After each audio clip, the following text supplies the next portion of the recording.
భూ సమస్యల శాశ్వత పరిష్కారానికి మన ప్రజాప్రభుత్వం తీసుకొచ్చినటువంటి భూభారతి చట్టం మీద అవగాహన కల్పించడానికి ఇవాళ ఇంత పెద్ద కార్యక్రమం నిర్వహించడం, దానికి సభాధ్యక్షులు పెద్దలు జేసీ వీరారెడ్డి గారికి, ముఖ్య అతిథి చేసినటువంటి పెద్దలు డైనమిక్ యంగ్ డైనమిక్, నిజంగా కూడా మేము చేసే పనులన్నీ సగం ఆయన చేస్తాడు, సగం కాదు బాలన చేస్తాడు.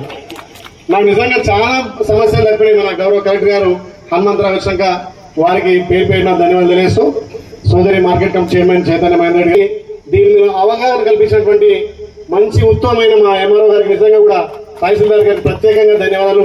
ఇంకా వేదిక కింద ఉన్నటువంటి చాలా పెద్దలు, వేదిక కింద ఉన్నటువంటి మా రైతన్నలకు ఈ భూభారతి మీద అవగాహన కల్పించుకొని భూమి ఉన్న ప్రతి ఒక్కరూ స్వేచ్ఛగా మీ భూమి మీద మీకు సర్వ హక్కులు కలగానే ఈ భూభారతి చట్టం తెచ్చినాం. భూభారతి చట్టం అనేది రైతుకు ఒక చుట్టం లెక్క. భూభారతి చట్టం రైతుకు చుట్టంగా ఉండాలని చెప్పి గౌరవ ముఖ్యమంత్రి రేవంత్ రెడ్డి గారు తీసుకున్నటువంటి నిర్ణయం రైతులకు ఇలా దర్జాగా మీ భూమి మీకు బ్యాంకులో లాకర్లు ఉన్నట్టుగా ఏ సమస్య లేకుండా ఎవరొచ్చి మిమ్మల్ని బెదిరించినా, ఎవరొచ్చి అది ఆక్రమించినా దానికి చట్టబద్ధత ఉండే విధంగా ఈ భూభారతి చట్టం తెచ్చింది. కాబట్టి దీని మీద కూడా ప్రజలందరికీ అవగాహన కల్పించాలి. ఎంతో మంది మేధావులు ఉన్నారు, ఎంతో మంది పెద్ద రైతులు ఉన్నారు. ఇంకా ఈ భూభారతి చట్టంలో ఉన్నటువంటి సెక్షన్లు కానీ ఈ భూభారతి చట్టం వల్ల ఇంకేమైనా ఇబ్బందులు ఉన్నాయా, మీ అందరి సూచనల సలహా ప్రకారం ఈ భూభారతిలో ఇంకా మెలకువలు తీసుకురావాలి.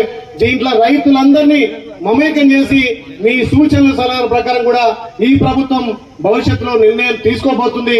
అందుకే ఇవాళ ఈ తెలంగాణ రాష్ట్రంలో ఒకేసారి చట్టం తీసుకొచ్చి అందరి రైతుల మీద రుద్దడం కాకుండా రాష్ట్రంలో ఉన్నటువంటి 4 జిల్లాలు, తూర్పును ఒకటి, పడమరను ఒకటి, దక్షిణం ఒకటి, ఉత్తరం ఒకటి ఎంచుకొని ఒక మోడల్ ప్రాజెక్ట్ గా రైతులతో అవగాహన కల్పించి రైతుల సూచనల మేరకు ఈ భూభారతి చట్టాన్ని అమలు చేయాలని చెప్పి గౌరవ ముఖ్యమంత్రి రేవంత్ రెడ్డి గారు ఇవాళ రెవెన్యూ శాఖ మార్చులు పొంగులేటి శ్రీనివాస్ రెడ్డి గారు తీసుకోవడం మంచి నిర్ణయం.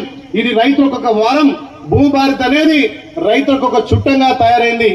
మన ధరణి చట్టం వల్ల అప్పుడు ఏదైతే 2020లో గత ప్రభుత్వం చేసిన ధరణి చట్టం వల్ల ఏ ఒక్కటి కూడా రైతుకు ఉపశమనం లేకుండా, ఆయన భూమి మీద ఆయనకు హక్కులు లేకుండా అన్ని లోపభూయిష్టంగా ఉన్నాయి. కాబట్టి దానిని గమనించి మనం ఎలక్షన్ల ముందు ఏదైతే గౌరవ ముఖ్యమంత్రి రేవంత్ రెడ్డి గారు అప్పుడు పిసిసి అధ్యక్షుడిగా ఏదైతే పాదయాత్ర చేస్తుండో, ఎక్కడ పాదయాత్ర అయితే అక్కడ రైతులు వాళ్ళ మొరబెట్టుకొని బిడ్డ మా భూమి మాకు లేకుండా పోయింది, మా తాత తండ్రుల భూమి మీద మాకు హక్కు లేకుండా పోయింది, నేను కడుపు కట్టుకొని కాయ కష్టం చేసుకున్న భూమి మీద కూడా మాకు హక్కు లేకుండా ఇలా దొంగలు దన్నుకెళ్ళినట్టుగా, గద్దలు ఎత్తుకపోయినట్టుగా మా భూములను ఎత్తుకపోతున్నారు.